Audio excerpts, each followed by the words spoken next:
y a très exactement 17 mois, je me suis lancé un défi fou, créer une agence et la faire passer de 0 à 100 000 euros de chiffre d'affaires par mois. 100 000 euros par mois, ça équivaut à 1,2 million d'euros par an, et pour ceux qui se demandent, oui, c'est beaucoup. Je vous passe toutes les galères pour y arriver, mais en gros avec un panier moyen de 2 000 euros, ça équivaut à une cinquantaine de clients actifs. À la base, on s'était fixé pour objectif de faire ça en 12 mois, ça nous en a pris finalement 17, mais ça y est, je peux enfin vous le dire avec énormément de joie, on l'a fait. Le mois dernier, Rhodes a clôturé son activité avec un chiffre d'affaires mensuel de exactement 107 498 euros hors taxe. J'avoue, quand je me suis lancé ce défi, je savais pas du tout combien de temps ça allait me prendre et même si j'allais y arriver, donc je me suis fixé 12 mois un peu arbitrairement, mais je trouvais ça cool de garder une trace écrite de notre aventure. Donc ce que j'ai fait, c'est que j'ai créé une série YouTube que j'ai nommée en rapport avec notre activité. J'ai tourné 1, puis 2, puis 3 épisodes, et vidéo après vidéo, j'ai détaillé notre passage des différents paliers. 30 000 euros, 40 000 euros, 50 000 euros, 70 000 euros, 80 000 euros, 90 000 euros, et enfin 100 000 euros. La vidéo que vous regardez actuellement est le 10e épisode de cette série, le rendez-vous du SMMA, et ce sera le dernier. Mais non, je déconne. On a un nouvel objectif de 300 000 euros par mois, soit 3,6 millions d'euros par an, et je vais bien sûr continuer à documenter tout ça jusqu'à ce qu'on l'atteigne. Il est probable que le format des prochains épisodes évolue un peu, mais je vous tiens au courant, bien évidemment. En tout cas, aujourd'hui, je voulais prendre un petit moment pour remercier les personnes qui sont là et qui me suivent depuis le début. Vous imaginez pas à quel point ça me donne de la force et ça nous donne de la force pour continuer à faire ce qu'on fait. Et surtout, c'est très cool de voir que notre contenu intéresse pas mal de monde. Comme vous le savez, les rendez-vous du CMMA sont généralement des épisodes plutôt préparés. Je prends 2-3 sujets du moment, je scripte ça la veille et je me mets devant ma caméra pour réciter mon texte. Mais pour fêter ce nouveau palier, j'ai eu envie de tester un format un petit peu différent. Hier soir, j'ai posté une story sur mon compte Insta en vous demandant quels étaient les sujets que vous aimeriez que j'aborde dans cet épisode et j'ai eu pas mal de réponses. Ce que j'ai fait, c'est que j'ai compilé les questions les plus intéressantes et ce que je vous propose, c'est d'y répondre directement en live. Avant de commencer, si c'est pas déjà fait, je t'invite à mettre un petit like sur cette vidéo et à t'abonner si le contenu te plaît. Et sinon, écoute, j'espère que tu as trouvé de la valeur dans toutes les vidéos que j'ai faites jusqu'à ici et que celle-là t'apportera encore plus d'éléments de réponse. C'est parti pour le 10e rendez-vous du épisode de SMMA. Générique, on se retrouve juste après.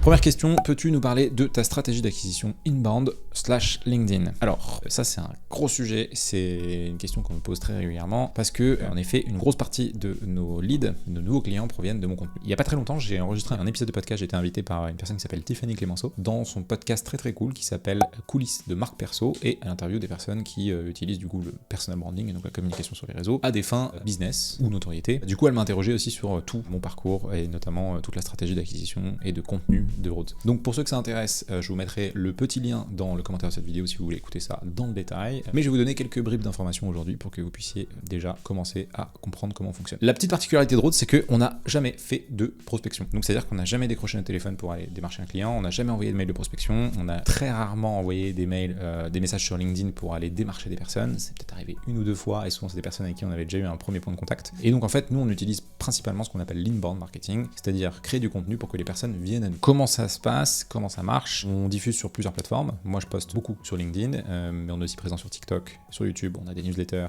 et on est en train de lancer un podcast, etc. Et en fait, c'est ça qui nous drive la majorité de notre acquisition. Pour donner un petit peu d'historique sur comment c'est fonctionné, mais en fait, l'histoire, elle est assez simple. Il y a 2 ans, donc c'était en juillet 2022, pour être exact. Moi, j'avais quitté mon ancienne boîte, donc j'avais vendu mes parts à mon associé. C'était en plein été. Je savais que j'allais me mettre 100% solo à partir de septembre. Donc en gros, j'avais 2 mois où il fallait que globalement je trouve un peu, j'affine ce que j'allais faire. L'objectif, c'était juillet, je suis solo, j'ai 2 mois à meubler. Septembre, en gros, je me mets en freelance pendant 4 mois. Et l'objectif, c'est que janvier 2023, donc je lançais mon agence. Donc j'avais globalement 6 mois pour préparer un peu le lancement de Rhodes. En fait, j'avais vu qu'il y avait pas mal d'entrepreneurs qui arrivaient à utiliser LinkedIn comme un canal d'acquisition viable, donc qui partageaient un peu leurs chiffres, etc. Donc je me suis dit, tiens, c'est cool, j'aime bien écrire, je vais commencer à faire des petits posts. Donc je me suis lancé un challenge très simple où je me suis dit, pendant 30 jours, en fait, je vais écrire du contenu à raison de 1 post par jour. J'ai fait ça pendant 30 jours et en fait, j'y ai pris goût. Donc j'ai continué, j'ai prolongé, j'ai fait ça du coup pendant tout l'été. Et au début, j'avoue que je savais pas trop ce que je postais comme contenu, je parlais un peu de mon expérience chez Google, chez Meta, etc. Mais j'ai vu que ça intéressait des gens. Donc j'ai commencé à avoir des messages, j'ai commencé à avoir des personnes qui me contactaient. Et quand je faisais des posts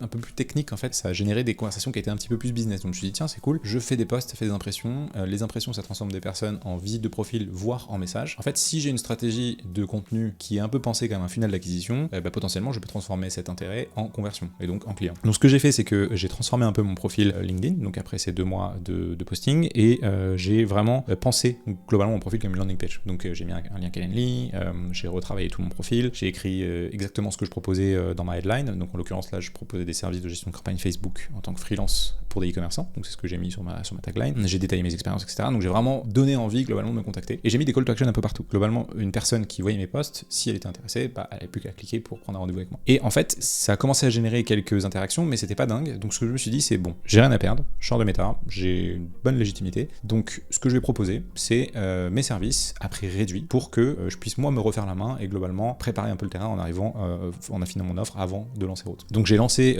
une offre, donc j'ai fait un post, je crois que ça devait être en septembre, un truc comme ça, ou fin août, et j'ai dit globalement en gros j'accompagne 5 clients pour 500 € par mois dans la gestion de leur campagne de pub. Et en fait ce post a trop bien marché, donc j'ai eu une vingtaine de lignes, un truc comme ça, j'ai signé 6 clients au final, dont June qui était notre premier client historique et un très joli client qui nous a porté sur les débuts de Rhodes notamment. Et donc en fait ça a donné voilà, des appels de découverte qui sont transformés en propositions commerciales et qui finalement ont accepté. Donc ça m'a permis vraiment de mettre le pied à l'étrier sur passer de je crée du contenu, je me cherche à en fait ça devient un canal d'acquisition viable. Ça c'était vraiment la première étape. Et ensuite du coup vu que j'avais commencé la création de contenu, j'avais un pote qui faisait beaucoup de vidéos etc.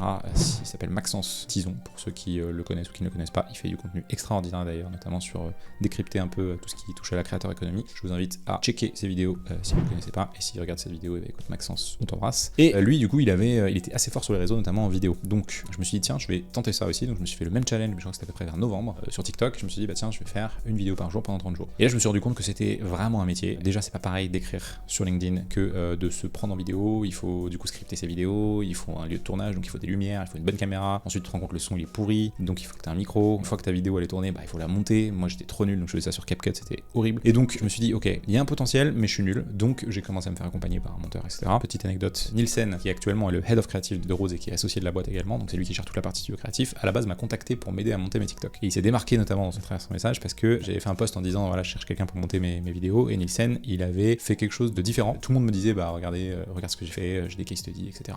Je peux te monter tant, voilà mes prix. Lui il m'a dit envoie-moi une vidéo, je te la monte. Et une heure après il m'a envoyé une vidéo montée. Je me suis dit putain, mec il est déter. Donc c'est cool, on a commencé à bosser ensemble sur ça, et de fil en aiguille il s'avère qu'on était dans le même domaine parce que lui faisait de la pub, et on a commencé à bosser ensemble sur des clients, et il a lancé le studio Créa au début avec moi. Ça n'a absolument rien à voir, mais c'est assez marrant comme anecdote, comme quoi à partir d'un petit message ça peut déboucher sur de belles opportunités. Donc j'ai pris Nielsen qui m'a aidé, donc il a très vite délayé, on est passé à quelqu'un d'autre sur le montage des vidéos, et donc j'ai vu que TikTok ça prenait pas mal aussi. Je crois qu'en 2 mois j'ai fait 3 ou 4 000 abonnés, un truc comme ça, sur des vidéos plutôt niche, donc Facebook etc. Et donc ça commençait à apporter des leads aussi. Et je me suis dit tiens il y a quand même quelque chose à faire, mais j'ai du contenu écrit, j'ai donc cours sur LinkedIn, j'ai du contenu court sur vidéo, donc sur TikTok, que je pouvais cross-poster sur Insta Short, ça marche pas très bien d'ailleurs, mais il me manque d'autres formats. Donc par exemple il me manquait le format long écrit, donc typiquement c'est pour ça qu'on a lancé une newsletter dans la foulée, 2 newsletters d'ailleurs, parce qu'on a une aussi sur la créa. Il manquait le format long vidéo, donc c'est pour ça que j'ai lancé une chaîne YouTube avec des contenus beaucoup plus didactiques ou beaucoup plus dans le détail comme celui que je fais actuellement. Et du coup maintenant la dernière corde qu'on ajoute dans notre arc, c'est le podcast qu'on est en train de lancer, donc je sais pas au moment où cette vidéo sera publiée s'il sera déjà live ou pas. J'ai déjà tourné les premiers épisodes, et ça va venir vraiment compléter le tout, puisque c'est le format audio long et également vidéo, on peut décliner notamment en plein de petits shorts. Voilà, donc globalement c'est ça la stratégie de contenu. Et en fait ce que ça a comme effet qui est très vertueux, c'est que les gens nous connaissent. Ils nous voient une fois sur TikTok, une fois sur LinkedIn, ensuite ils checkent notre newsletter parce qu'ils tombent sur un article, ils voient que c'est bien écrit, etc.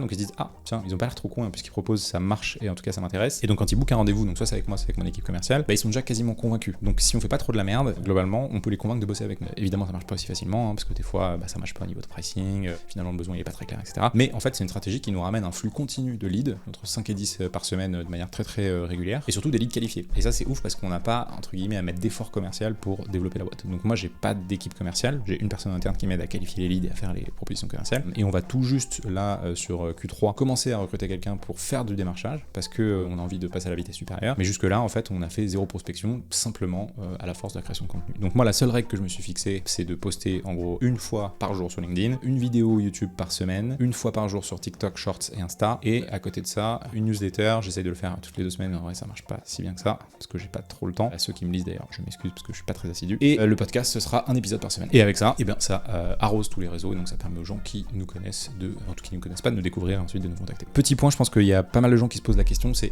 qu'est-ce que ça implique en termes de ressources. En fait à mon sens les posts LinkedIn c'est le plus abordable puisqu'on peut se lancer juste sur des formats écrits, donc ça demande pas de mettre son visage, ça demande pas de mettre de photos etc. Bon vous allez vite être limité, mais au moins ça peut mettre le pied à l'étrier. Et par contre tout ce qui est vidéo, tout ce qui est audio etc, moi je serais incapable de le faire sans mon équipe. Donc en interne j'ai Lorena qui est content manager qui s'occupe de toute la publication et de la coordination en fait du contenu chez nous. J'ai Erwan qui s'occupe du montage de mes vidéos YouTube et TikTok, et j'ai également un media maker en externe qui s'occupe de faire mes miniatures pour YouTube. Et là vu qu'on va accélérer avec la production notamment du podcast, on n'aura pas de ressources suffisamment en interne, donc on va prendre un autre monteur qui va nous aider pour tout ce qui est montage, édition et aussi la déclinaison de ça en petites capsules pour les réseaux short, donc en format court, vertical. Et on va également se faire aider par un copywriter pour que en fait les vidéos on sorte le transcript, donc c'est-à-dire vraiment l'écrit, que ça on le mette au format newsletter et que moi je puisse l'intégrer dans mon flow d'écriture de newsletter pour ensuite pouvoir arroser encore une fois tous les réseaux. Voilà, Donc il y a une petite mécanique quand même à prévoir, ça demande du temps. Moi ça me prend, je dirais entre 2 et 2 jours et demi par semaine, donc c'est quand même quasiment entre 40 et 50% de mon temps, mais c'est aussi ça qui nous rapporte le plus gros de notre business, donc très clairement à ne pas sous-estimer. La seule chose que je regrette, c'est de ne pas avoir commencé plus tôt à créer du contenu, parce que vraiment ça a un impact démentiel. La preuve en est, on ne serait pas là sans ça. Voilà, donc c'était une réponse très longue pour cette première question, je vais essayer d'être un peu plus court sur les prochaines. Deuxième question, raconte-nous comment tu as cheminé pour trouver ton beau modèle de rémunération. Alors, ça a l'air un peu technique, mais je vais essayer d'être précis dans mes réponses. Déjà, il faut comprendre qu'on a 2 business units séparés. On vend d'un côté la gestion de campagne média, donc typiquement Google, Facebook, TikTok, etc. Et à côté, on a un studio créatif qui vend de la production de contenu à destination de la publicité. Donc de la vidéo, des images, des statiques, des gifs, etc. Donc déjà, en fait, les deux ont vraiment des business models qui sont assez différents, même si, vous allez le voir dans l'explication, on a essayé de recentrer pour qu'ils se ressemblent le plus dans la manière dont on les délivre. Donc le mieux, je pense, c'est de les traiter les uns après les autres. Ce qui est assez simple par rapport à la créa, c'est que c'est un métier en fait qui est pas nouveau. On n'a pas réinventé la roue, des agences médias, il y en a plein, il y en avait avant nous, il y en aura après nous. Et donc en fait, les grilles standards de pricing sur le marché, elles sont accessibles à tous. Et surtout, ce qui est bien, c'est qu'en fait, les clients sont habitués à ces grilles-là. Donc globalement, si tu arrives à comprendre un peu comment ça fonctionne, tu as très peu de risques que les clients soient pas d'accord avec ton prix, parce qu'en fait, c'est déjà ce qui s'applique sur le marché. C'est comme si tu vas voir une agence immobilière, aujourd'hui, tu sais qu'ils vont te prendre 10% globalement de ton bien pour une vente, n'importe quoi, où ils vont te prendre, je sais pas, l'équivalent de ton premier mois de loyer en frais d'agence pour te trouver quelqu'un qui va te trouver un locataire globalement. Ça, tu le challenges pas parce que c'est comme ça que ça fonctionne sur le marché. Et toutes les agences fonctionnent de la même manière. Et donc en gros, le modèle des agences, c'est très simple, c'est une partie fixe. Donc ça, c'est tous les mois, c'est la même chose. Par exemple, 1500 €. Et après, tu as une partie variable. Partie variable, tout le monde le fait pas, mais pas mal d'agences le font. Et ça, c'est un pourcentage des dépenses mensuelles qui revient directement à l'agence. Donc typiquement, si tu dépenses, admettons que ton pourcentage c'est 10%, ça veut dire que par exemple, si tu as un fixe de 1500 € et que tu as un pourcentage de 10% des dépenses mensuelles, bah, si tu dépenses 10 000 €, tu vas avoir 1500 € que tu factures, plus 10% de 10 000 €, donc ça fait 1000 €. Donc tu auras 2500 € de facture par mois. Donc ça peut être vicieux. Il y a des annonceurs qui aiment pas trop parce que ça t'incentive à dépenser plus, parce qu'évidemment, plus le client dépense et plus toi tu gagnes d'argent. Mais si c'est fait dans un cadre en fait où tes investissements sont eux-mêmes conditionnés à la performance, ce qui est notre cas parce qu'on fait même quasi exclusivement du e-commerce, donc c'est de la performance, bah en fait, qui dit investissement croissant dit chiffre d'affaires croissant. Donc pour nous, en l'occurrence, le pourcentage du spend, donc des dépenses mensuelles, il est pas vicieux. Il est même plutôt sain parce qu'on sait qu'on ne sera pas capable d'augmenter les dépenses s'il n'y a pas de résultat. Donc ça part du résultat, le résultat conditionne les dépenses et les dépenses conditionnent du coup notre rémunération. Donc c'est un peu un cercle vertueux. Après, il y a des annonceurs qui sont pas trop à l'aise avec ça. Donc bref, déjà c'est le premier point, c'était de comprendre comment ça fonctionne. La deuxième étape, ça a été de trouver notre price point pour nous au niveau du fixe, parce que au départ on venait d'émerger, donc on était très nouveau, hein, ça fait même pas 1 an et demi qu'on existe, et il fallait se faire connaître. Et donc pour se faire connaître, tu peux pas direct arriver en disant je facture 2500 € par mois. Parce que les gens vont se dire bah quittez en fait, j'ai des agences pas du tout connues en face comme toi qui me proposent 1000 € par mois. Donc moi j'avais l'avantage d'avoir Google Meta, etc. Mais il fallait quand même qu'on se fasse connaître en tant qu'agence. Donc on a commencé avec des pricing à 1500 € de fixe par mois et on avait un pourcentage de variable, mais j'y reviendrai après. Au fur et à mesure on a vu que ça passait, donc on a augmenté nos tarifs à 1800 € par mois, puis on a augmenté nos tarifs à 2000 € par mois et aujourd'hui c'est ce qu'on facture au minimum, c'est 2000 € par mois pour un canal. Typiquement si tu gères Meta, si on gère Meta pour un client c'est 2000 €, si on gère Beta et Google c'est 2500 €, on rajoute 500 € par canal supplémentaire et à ça on ajoute le pourcentage du variable. Pourquoi on a augmenté nos prix? Pour plusieurs raisons. Je le détaille dans une des vidéos, je sais plus laquelle, le rendez-vous des CMMA, mais c'est parce que on a entre autres compris que il y avait un nombre limite de comptes que tu pouvais donner à un performance manager pour qu'il fasse du travail de qualité. Et ce nombre il est à peu près autour de 7, autour de 8 ça commence à être un peu critique, et plus bah, globalement tu sais que ta qualité de service elle va vraiment en prendre un coup, et donc ton client va pas être content, et en fait ça c'est l'enfer. Sauf que si tu veux être rentable au niveau d'une agence, moi j'ai estimé que globalement avec notre modèle, un performance manager bah, il doit rapporter à peu près 15 000 €. Donc admettons que tu es 7 clients à 2000 €, ça te fait 7 fois 2, 14, donc 14 000 € par mois, tu es à peu près rentable. À 8 tu es rentable parce que tu es à 16 000. Donc c'est à partir de ça on s'est dit worst case scénario, si les clients ils dépensent pas beaucoup et qu'on fait pas de variable, avec un fixe à 2000 € pour un canal, on s'assure au minimum de pas perdre d'argent, donc on est rentable. Et ensuite sur la partie variable ça a été un peu plus long parce que en fait il y a plein de modèles. Là il y a des agences qui commencent avec qui ont un fixe très très bas et qui ont un variable très élevé, donc mais typiquement dès que tu dépenses 5000 €, bah, en fait ils te prennent 15% ou 20% ou 25% de ça, mais du coup ils ont pas de fixe de côté, donc c'est une manière de fonctionner, nous ça nous rassure pas parce que du coup on a quand même des frais de fonctionnement, etc. À côté il y a des agences qui ont des fixes qui sont des variables qui sont un peu intermédiaires, qui commencent à 12%, puis 10, puis 9, puis 8, puis 7 en fonction du volume de dépenses, donc c'est dégressif. Et il y en a comme nous qui ont des fixes, des pourcentages qui sont variables.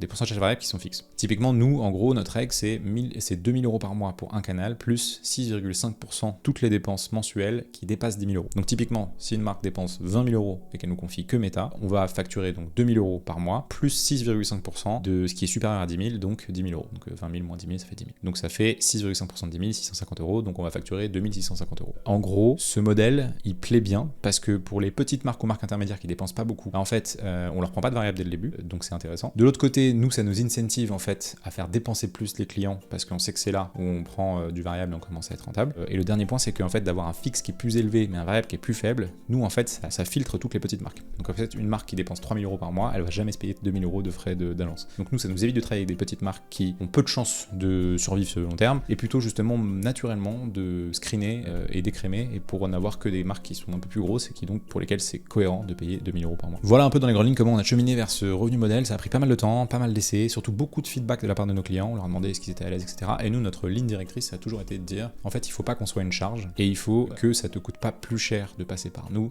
que de recruter quelqu'un en interne, quelqu'un de talentueux, j'entends. Donc typiquement, quand une marque commence à dépenser 50 000 € par mois, ça peut chiffrer un peu. Donc typiquement, 50 000 € par mois, ça fait 1300, 2006 de frais variables plus 2 000 € de frais fixes, ça fait 4 600 € par mois. On a un peu moins de 10%. Là, ça commence à être, tu commences à te poser la question, est-ce que j'internalise ou pas? Et donc quand on arrive sur ces montants-là, ça arrive pour des clients qui se disent bon, voilà, vous me coûtez quand même 6 000 ou 7 000 ou 8 000 ou 10 000 par mois. Là, on trouve des modèles qui sont un peu différents. Donc, typiquement, on peut s'indexer sur le chiffre d'affaires, on peut baisser un peu la partie variable, on peut augmenter le fixe. Voilà. Ça, c'est au cas par cas, mais globalement, nos grilles, c'est ça. Et aujourd'hui, ça marche plutôt bien.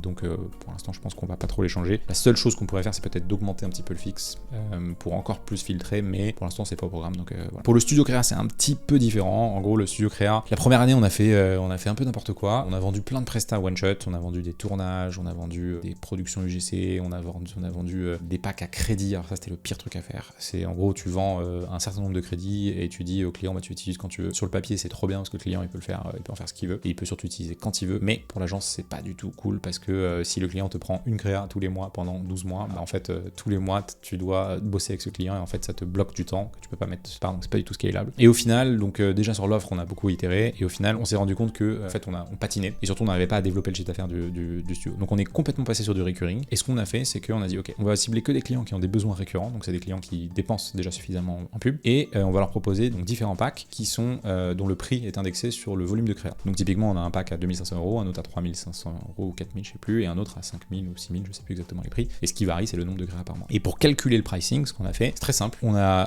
pris le coût que ça nous représentait de produire par exemple une vidéo, de produire une variante de vidéo, de produire un statique, donc de produire une variante de statique, de produire un UGC, etc., avec, en intégrant les coûts en interne et les coûts des freelances. On a ajouté un multiple sur ça qui est ce qu'on veut faire en marge. Donc en l'occurrence, nous on vise une marge brute de 65 à 70%, donc c'est à peu près x3, et ça nous donne le prix unitaire. Ensuite, on a créé des packs à partir de ça. Donc par exemple, on sait que 2 vidéos ça nous coûte X, on sait que 2 statiques ça nous coûte Y. Donc si on veut faire 4 vidéos et 4 statiques, ça nous coûte 2x plus 2y, et ça donne le prix du pack. Et ensuite, on a essayé de les construire pour que les prix soient cohérents avec le marché, que le volume de créa soit cohérent avec les besoins, et notamment le volume de spend, et ça nous a donné du coup nos 3 packs qui aujourd'hui se vendent très bien. Ça nous a pris pas mal de temps sur la créa, on a mis plus d'1 an, honnêtement. Le média, c'était plus rapide, et surtout, en fait, parce qu'il y a plus de modèles existants, dont on peut s'inspirer, alors que la créa, on a vraiment dû partir de zéro. Donc on est très content d'avoir trouvé ce modèle. Aujourd'hui, ça marche bien. Maintenant, reste à voir si c'est scalable, puisque je crois que le studio aujourd'hui, il fait, ce mois-ci, il va faire à peu près 35 000 €, donc c'est pas mal.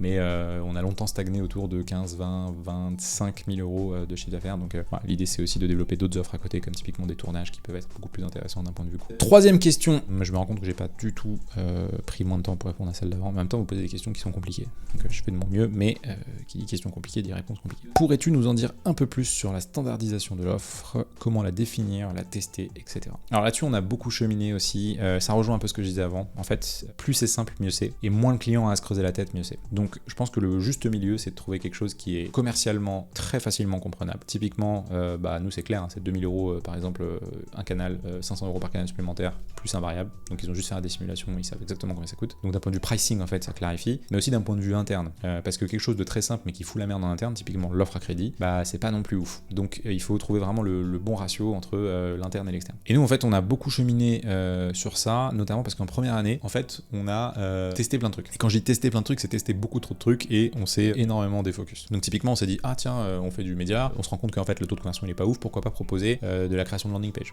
Donc on a créé une offre landing page et on a décidé de vendre ça à 1500 € la landing page et de la produire. Ensuite on s'est dit, on a certains de nos clients qui ont un tracking qui est nul à chier, et si on posait le tracking pour eux? Donc on a créé une offre tracking, etc., etc. Et donc en fait sur le papier c'est bien parce que ça te fait des streams de revenus supplémentaires, mais quand tu es une petite agence, en fait c'est pas du tout une bonne chose à faire. Pourquoi? Parce que t'as pas beaucoup de ressources, donc en fait tu n'as pas des personnes qui sont dédiées tracking, tu n'as pas des personnes qui sont dédiées des landing pages, t'as pas des personnes qui sont dédiées emailing, donc en fait tu vas mécaniquement rabattre cette charge de travail supplémentaire sur des personnes qui sont dans ton équipe, et ces personnes sont pas forcément compétentes pour vendre ce service, pour délivrer ce service, donc déjà en termes de qualité, bah c'est pas ouf, et en plus de ça, ça rajoute de la complexité opérationnelle de malade, parce que c'est pas du tout le même process de gérer des campagnes et accompagner un client, on sait très bien le faire. On a un call toutes les semaines, on a des dashboards qui sont plugués directement sur Shopify, sur les plateformes, on a tous nos process qui sont pensés pour l'onboarding, etc. Donc c'est clean, c'est très clair.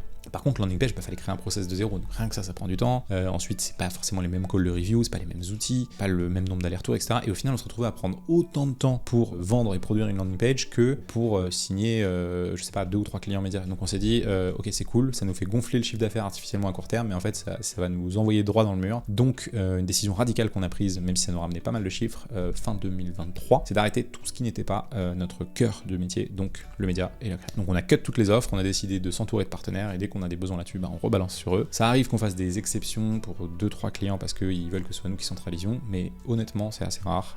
On est très focus sur média créa. Donc déjà c'est la première chose. Pour standardiser, il faut avoir peu d'offres forcément. Et ensuite, je pense que c'est vraiment une question de tester et de comprendre ce qui fonctionne. Donc ça prend du temps, je pense. Même si les agences, on connaît le modèle, chaque agence a un peu ses spécificités. Donc nous on a vraiment testé plein de choses, et quand on a compris ce qui fonctionnait, on s'est dit ok, ça c'est bien, ça se vend très bien. En fait c'est sur ça qu'on va appuyer. Donc on a vraiment annulé tout le reste, on a peaufiné ça, typiquement notre offre média, et on s'est dit maintenant on vend que ça. Donc dans nos présentations, dans nos process d'onboarding, dans tout ça, en fait tout est focalisé sur vraiment une offre et un type de client en l'occurrence, enfin, deux si on veut être un peu précis. Et en fait du coup tout ce qui sort du process, on essaye de pas trop se positionner dessus. Donc typiquement on dit non très souvent à des marques, parce que par exemple de faire des ads pour du B2B, ça il y a plein de marques qui nous demandent, on sait pas trop faire, donc on le fait pas. C'est pas dans notre process, on le fait pas. Typiquement il y a des marques qui nous demandent de faire des ads sur LinkedIn, on sait en faire mais c'est pas là où on est le meilleur, donc typiquement on fait pas, et en fait on sait que ça va rajouter de la complexité. Donc soit on se dit c'est intéressant d'un point de vue opportunité, c'est une manière de former l'équipe, et en plus les montants sont intéressants, soit en fait on refuse, et on a déjà refusé des projets à plusieurs dizaines de milliers, voire plusieurs centaines de milliers d'euros si on projette sur 12 mois, parce que on savait qu'en fait ça allait juste nous créer un bordel pas possible. Donc c'est très dur en fait de standardiser, mais je pense que ce qui est plus dur, c'est de dire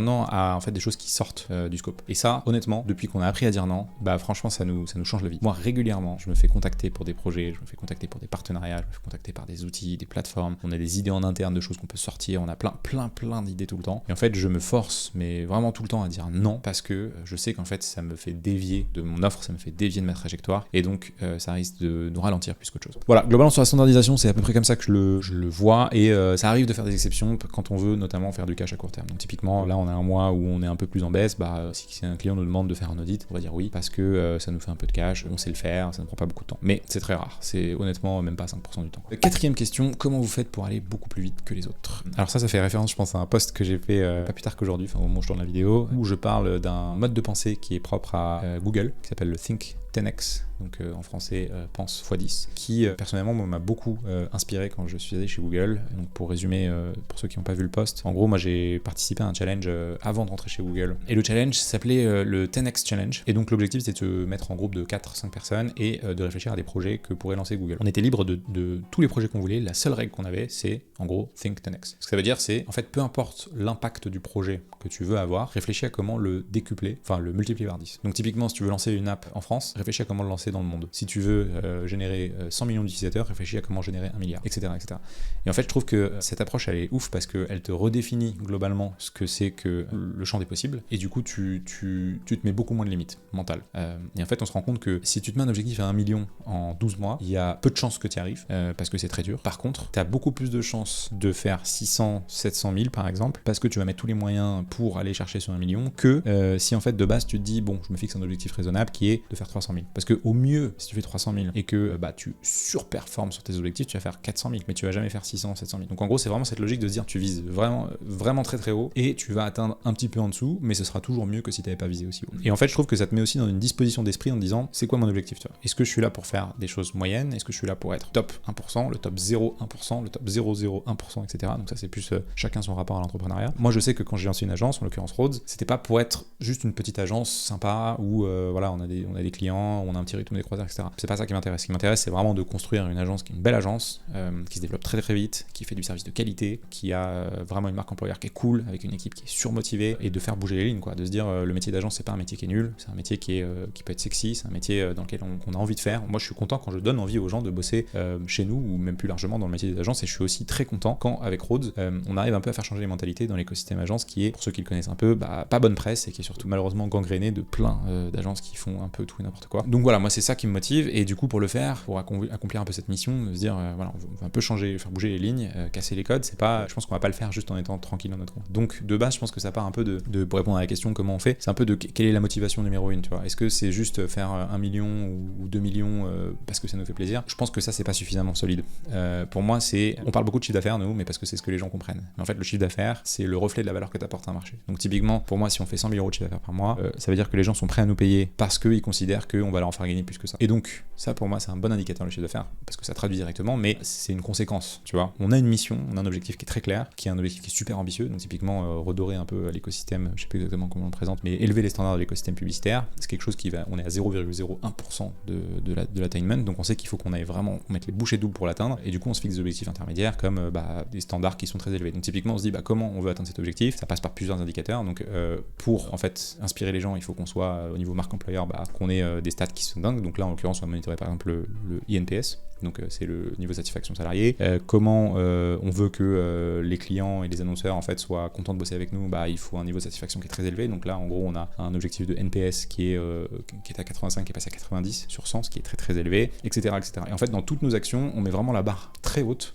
parce qu'on se dit que c'est la meilleure manière en fait d'être très bon, plutôt que se dire on va viser un truc qui est réaliste. Et on a souvent cette discussion en interne avec nos associés sur le côté réaliste, par exemple de business plan. Moi je sais que l'objectif c'était 2024, décembre, on fait 300 000 euros par mois. Quand on regarde nos chiffres, là on est en juin au moment où je tourne, mais globalement pour le mois de mai, on a fait 107 000 euros de chiffre d'affaires. Ça veut dire qu'il faut faire x3 en 7 mois, ce qui est sur le papier impossible. Et du coup on avait pas mal de discussions en se disant est-ce qu'on change les objectifs, est-ce qu'on revoit le BP? Et en fait moi je pense que non. Pourquoi? Parce que en fait ça voudrait dire qu'on baisse un peu les bras. Donc implicitement je sais qu'on va pas le faire, mais j'ai pas envie de me dire je revois mes objectifs à la baisse, parce que en fait je trouve que ça donne pas un bon signal. Donc pour nous l'objectif c'est de se dire vraiment, et pour essayer de répondre à la question plus précisément, c'est de dire où est-ce qu'on va, pourquoi on le fait, et surtout quels sont les moyens qu'on met à notre disposition pour le faire. Et je trouve que ça donne, il faut faire attention à pas se cramer non plus, mais ça donne surtout un rythme en fait dans la boîte. Et moi je sais que je passe énormément de temps à relire des presse, à bien travailler ma stratégie de contenu, à faire en sorte que je passe le plus de temps possible avec les équipes sur le peu de temps que j'ai pour m'assurer qu'en fait tout ce qu'on essaye de promettre, on le délivre de cette manière et que ça se diffuse au sein de la boîte. Mais voilà, il y a pas de secret. Il faut bosser beaucoup, il faut bosser bien, il faut savoir pourquoi on le fait, etc. Et globalement ça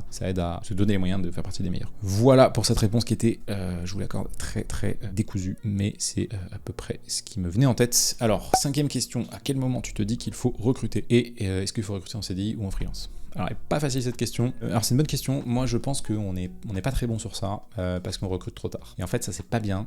C'est bien et c'est pas bien. C'est bien parce qu'en fait ça nous fait économiser des mois de salaire qu'on aurait payé si on avait recruté plus tôt, donc on a plus de trésor et donc on est plus rentable. Mais c'est pas bien parce que ça abîme les équipes, dans le sens où forcément si nous on a un flot de nouveaux clients constant grâce à la stratégie de contenu, ces clients une fois qu'ils signent, ils ont besoin maintenant, tu peux pas leur dire ok mais on démarre dans 3 mois, sinon ils se barrent, donc il faut les démarrer maintenant. Et pour démarrer maintenant, on est obligé de donner les clients à nos équipes actuelles, et donc quand elles ont déjà 7 ou 8 clients sous gestion, forcément ça bloque un peu. Donc soit elles bossent plus, soit elles dégradent un peu la qualité, mais dans les deux cas c'est pas souhaitable, parce que soit tu tires sur la qualité, soit tu tires sur les équipes, bref, c'est pas ouf. Donc je pense que le juste milieu, c'est d'avoir bonne visibilité, ce sur quoi on est en train de travailler, on n'est pas encore très bon sur en gros ton pipe commercial, c'est pour ça qu'on calcule tout notre taux de closing, le temps de passage entre R1, R2, R3, en gros appel de découverte, propal et closing, ce qui nous permet de se dire voilà, on a tant de clients dans le pipe, on sait qu'en moyenne on en signe X%, et donc on est confiant sur le fait que en démarrage au mois prochain, le mois d'après, le mois encore d'après, on va avoir. Ensuite ce qu'on fait c'est qu'on regarde le churn, parce qu'on a un churn qui est structurel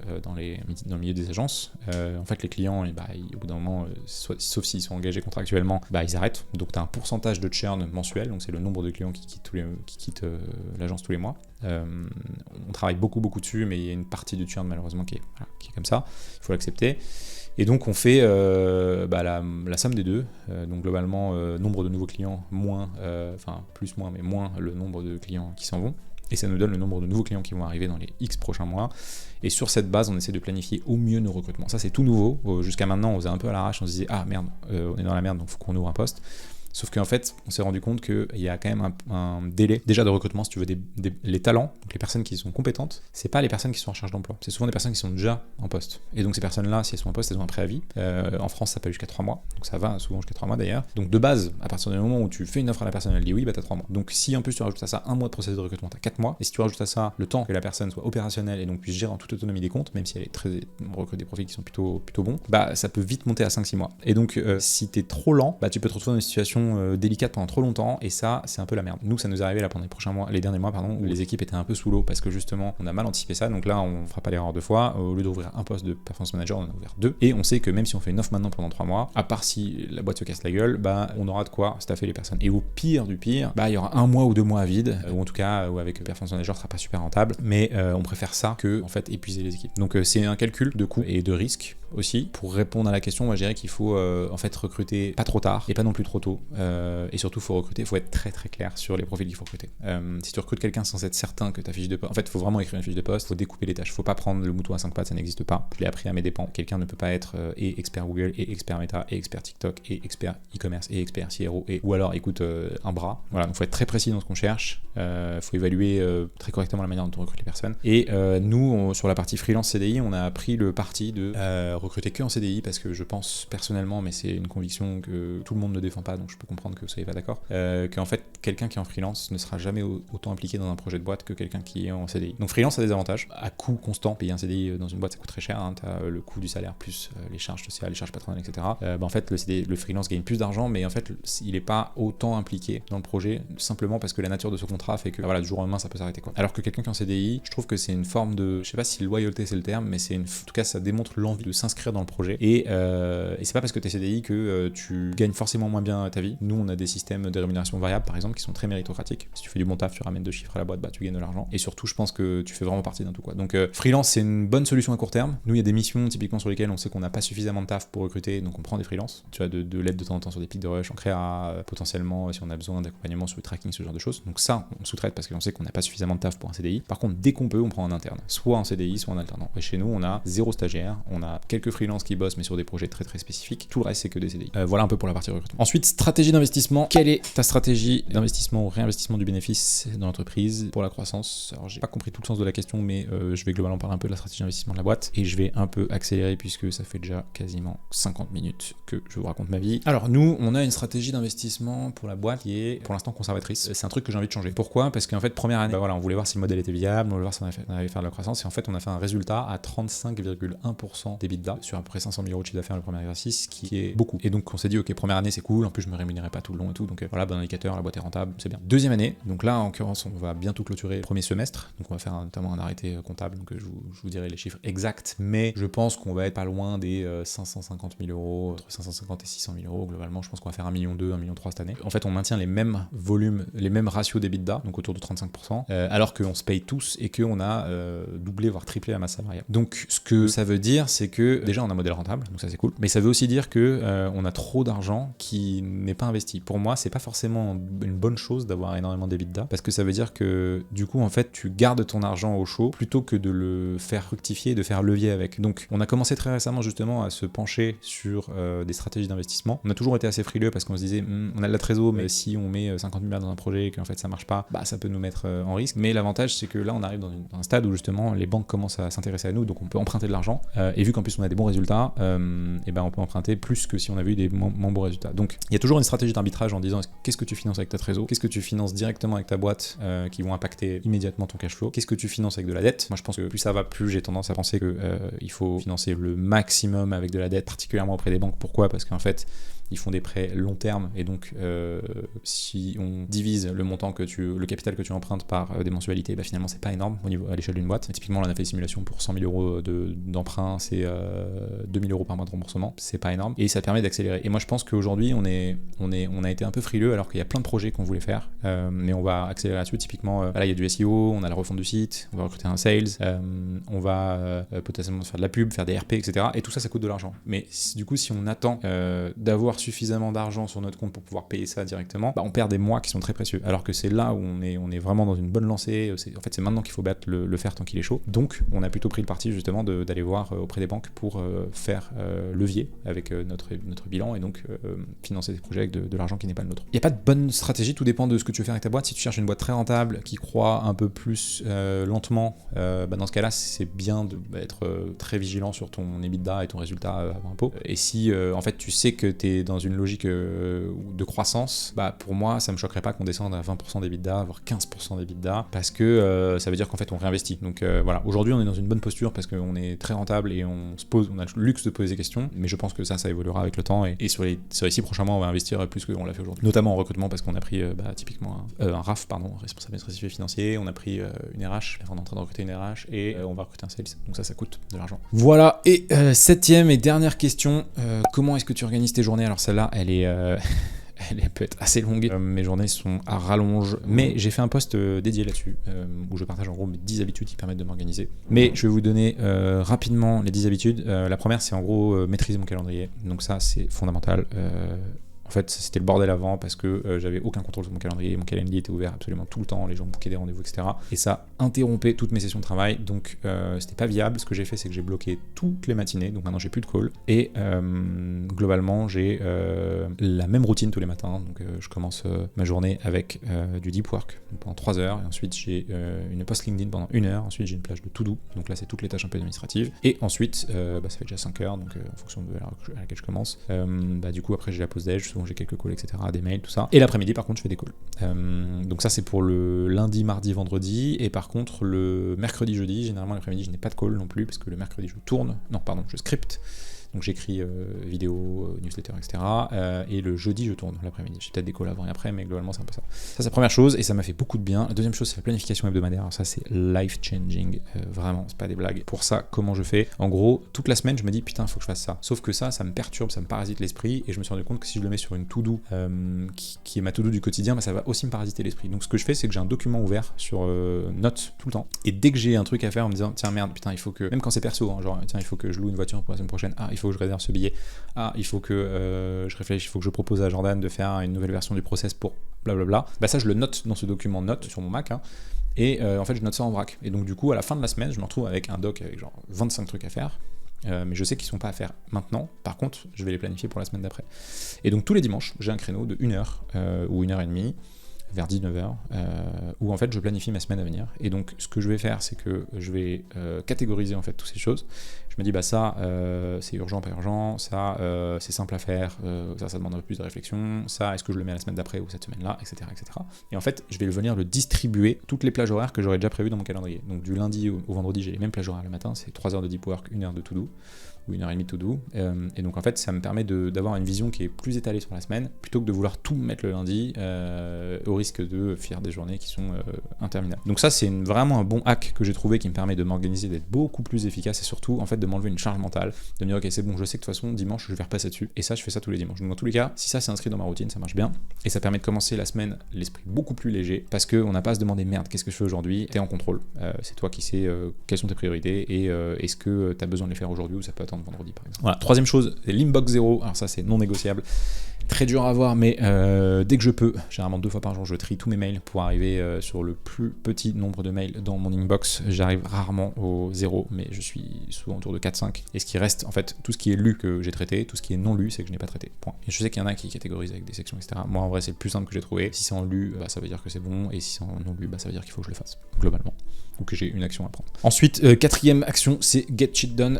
4e habitude, alors ça c'est to-do list. Donc j'utilise beaucoup de to-do list, notamment donc dans mes petites sections, et surtout j'ai une petite to-do list qui est toujours ouverte sur le côté, donc qui est différente de ma to-do list en vrac, où là je note les petites actions qu'il faut que je fasse dans la journée. Donc typiquement, répondre à ça, écouter la voice note de Lorena, envoyer une photo miniature de blablabla. Ça je le note, et dès que j'ai des moments, donc généralement j'essaie de prendre des créneaux, ou quand je gagne 10 minutes sur un call, hop je descends ma to-do list et en fait je fais. Et je me dis que plus je fais ces tâches là, moins j'aurai à les faire plus tard, Et ma réflexion, c'est de me dire, si ça te prend moins de 5 minutes à faire, fais-le. Parce que ça sert à rien de te mettre une to-do pour faire ta to-do. Ça te fait pas du tout avancer. Par contre, de faire les choses maintenant, c'est un peu chiant, mais au moins c'est fait. Et mine de rien, surtout quand t'es dans ma position, à savoir au carrefour entre plein de personnes, si je fais pas ça, la boîte, tous les projets peuvent être ralentis. Donc ça, c'est super important. 5e point, c'est le deep work, dont j'en ai parlé un peu tout à l'heure, mais en gros, c'est mes heures sanctuaires. En ce moment, je l'ai utilisé un peu moins bien, mais j'ai la chance de me réveiller tôt, parce que, toujours de mon propre chef, parce que j'ai un fils maintenant de 6 mois qui me réveille très tôt. Mais en gros, entre 6h30 et 9h30, globalement, je suis vraiment dans une phase de concentration extrême, où je coupe mes notifications, je coupe tout, et je travaille sur un ou deux sujets un peu stratégiques pour la boîte. En ce moment, c'est plus 3 ou 4 parce que j'en ai plein, mais typiquement, ça va être refondre un process, ça va être construire une présentation pour un client, ça va être, préparer le Rose Day, etc. Donc, c'est plein de choses qui demandent beaucoup de concentration et beaucoup de travail de fond, et sans ça, en fait, la boîte, elle avancerait pas. Donc ça, c'est vraiment tous les matins, je fais ça, et je commence pas ma journée, je commence ma journée par les choses la plus dure, et par la chose la plus dure, et ensuite, j'enchaîne sur la 6e, c'est 0 notification, donc j'ai tout coupé. Plus de notifications de journaux, plus de notifications de SMS, plus de notifications de Messenger, WhatsApp, etc. Bref, j'ai plus rien, je coupais du monde, et ça a pour effet pervers de plus être au courant de ce qui se passe dans l'actu. Mais bon, je me dis que s'il y a quelque chose d'important, je le saurai. Et par contre, ça a pour effet bénéfique d'être maître de mon temps, et surtout d'être maître de ce que je consomme. Donc ça veut dire que si je veux aller voir mes messages Messenger, j'ouvre mon app Messenger et je regarde ce que les gens m'ont dit, mais c'est pas l'inverse. Et donc je suis pas drivé par mon téléphone, c'est moi qui drive mon téléphone. Ensuite, do, delay, delegate et delete. Donc ça, c'est une petite matrice de Eisenhower, je vais pas rentrer dans les détails, mais globalement, c'est quand je suis vraiment sous l'eau, je me dis, ok, je me pose, qu'est-ce que je fais? Est-ce que je délaye? Est-ce que c'est à faire maintenant? Est-ce que c'est à faire maintenant par mois? Est-ce que c'est important ou est-ce que c'est pas important? Plus exactement ce que ça, mais globalement, ça me permet de catégoriser les choses et de les envoyer, de les faire, et les mettre à plus tard si jamais c'est pas important. 8e habitude, c'est de me coucher, de me lever tôt. Je me couche tôt parce que je me lève tôt, oui. Et donc généralement à 6h, 6h30, je suis debout, et à 22h, 22h30, je tombe de fatigue. Donc c'est à peu près ça. Ça, c'est très important, et surtout, c'est Guillaume Houbèche qui disait ça. Les heures avant 8h, non, c'est ça. Les heures avant 8h comptent double. Et je suis assez d'accord avec lui. En fait, on peut se dire, si je commence ma journée à 9h et que je la finis à 20h, c'est pareil que si je commence ma journée à 6h et que je la finis à 17h. Et bien pas du tout, parce que en fait, ces 3 heures que vous passez de 17 à 20 ou de 6 à 9, elles n'ont pas du tout la même valeur, parce que de 6 à 9, vous venez de vous réveiller, donc votre esprit il est frais, il est reposé, et en fait vous avez toutes vos capacités mentales. C'est pas forcément le meilleur moment pour faire du sport, par contre c'est un très bon moment pour travailler. Deuxième avantage, en fait, les gens sont pas du tout connectés. Donc en fait, à 6h30, 7h, il y a peu de gens qui bossent. Donc vous n'êtes pas dérangés. Vous n'avez pas de notification, vous n'avez pas de mail, vous n'avez pas de sollicitation externe. Et même dans votre vie perso, en fait, les gens dorment. Donc vous êtes calme, vous êtes tranquille. Donc en fait, vous êtes beaucoup plus productif. Et à l'inverse, à 17h, si vous bossez de 17 à 20h, en fait, c'est là où tout se passe. Les gens reviennent du taf, vos potes, c'est là où on boit des verres. Globalement, les sujets de la fin de journée, ils arrivent. Vous avez déjà une journée entière dans les pattes. Donc en fait, vous êtes crevé, votre cerveau il a déjà été stimulé, etc. Donc vous n'êtes plus aussi productif. Et donc en fait, sur le papier, c'est 3 mêmes heures, mais elles sont beaucoup plus productives le matin que le soir. Donc tout l'enjeu, c'est d'arriver en fait à se coucher plutôt qu'à minuit à 22h. Et en fait, à se lever 2 heures plus tôt. C'est très dur. Enfin, ça a l'air simple comme ça, mais c'est très dur en réalité. Et ça, je pense que c'est vraiment game changer. Ça m'a permis, moi, de personnellement passer un step. Et je vais faire les 2 dernières très rapidement, puisque ça fait beaucoup trop longtemps que cette vidéo dure. Mais 9e, les walking meetings. Walking meetings, c'est dès que je peux faire un call en fait à l'extérieur, je le fais à l'extérieur. Typiquement, quand je vais chercher mon fils à la crèche et que je dois passer 3 calls de 5 minutes, ça me prend 15 minutes, je fais 3 calls de 5 minutes. Ça m'évite de les faire derrière mon ordi, de bloquer des créneaux. Voilà, joindre l'utile à l'agréable. Et le dernier, c'est d'une pierre deux coups. J'essaye de penser mes contenus pour qu'ils soient, toutes mes actions d'ailleurs, pour qu'elles soient duplicables. Typiquement, là en fait, ce que je suis en train de vous partager, c'est pas quelque chose que j'ai écrit pour cette vidéo, c'est quelque chose que j'ai écrit dans un post LinkedIn. Et donc, en fait, ce post LinkedIn, je m'en suis servi pour faire déjà cette vidéo. Je m'en suis servi pour faire un post TikTok à partir du post LinkedIn, et je m'en suis aussi servi pour faire une présentation en interne auprès de mon équipe pour leur partager mes bonnes pratiques sur la productivité. D'ailleurs, ça partait de là au départ. C'était une présentation où je partageais mes top 10 habitudes de productivité. Et donc en une pièce de contenu, en fait, j'ai créé 4, 5, voire plus pièces de contenu que je peux réutiliser. Et ça, c'est super important de se dire, quand on fait quelque chose, il faut essayer de réfléchir à que ce soit le moins isolé possible. Par exemple, le podcast. Donc là, on va sortir un épisode par semaine. Ce podcast, il va être décliné, donc il va y avoir la vidéo longue. Ensuite, il va y avoir l'audio, et il va y avoir donc posté sur Spotify, etc. Ensuite, ce podcast, il va être décliné en plein de petites vidéos courtes, donc pour les réseaux shorts, donc YouTube, Insta, TikTok. Ensuite, le transcript, donc c'est-à-dire l'écrit de ce podcast, il va être transformé en newsletter, et les blocs de cette newsletter vont être transformés en post LinkedIn. Donc vous voyez, à partir d'une pièce de contenu, 1 heure d'enregistrement avec quelqu'un, j'ai 50 pièces de contenu. Ça peut paraître simple, mais ça demande un peu de gymnastique, et plus vous faites ça, plus vos actions en fait auront d'impact et de levier. Et c'est comme ça qu'on arrive à révéler la magie des intérêts composés. C'est tout pour les questions, il y en a d'autres, mais j'aurais pas le temps de les aborder. Ça a duré assez longtemps. J'espère que le contenu était intéressant, que vous y avez trouvé de la valeur. Il y en a peut-être qui se demandent si ce qui va se passer après. Eh bien, on a atteint 100 000 euros par mois, c'est déjà une très belle étape, on en est super content, mais on va pas s'arrêter en si bon chemin. Comme je disais en tout début d'épisode, on va aller jusqu'à 300 000 euros par mois en deuxième étape, et on verra pour après. Et donc, je vais continuer de documenter tout ça. Dites-moi ce que vous avez pensé de ce format. Moi, ça m'intéresse de savoir si ça vous a plu.